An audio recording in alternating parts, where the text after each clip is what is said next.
être à la disposition de l'employeur en premier lieu, même si on ne travaille pas à proprement parler, c'est la question des périodes interstitielles. Être soumis à l'autorité de l'employeur, c'est la question du lien de subordination.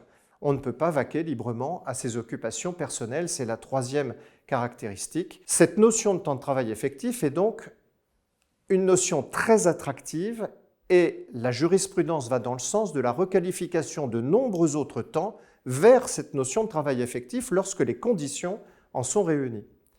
On peut citer des exemples. Le temps d'astreinte, s'il y a de nombreuses interventions au sein de l'astreinte, va être requalifié en temps de travail effectif. C'est le sens d'une décision récente de la Cour de cassation.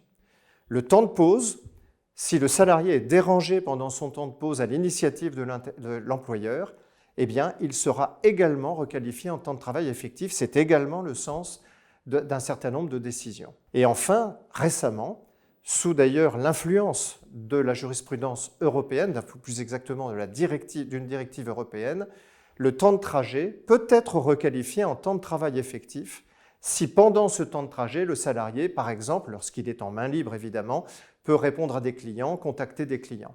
À partir du moment où ce temps de trajet est considéré comme remplissant les conditions du temps de travail effectif, il sera requalifié de temps de travail effectif.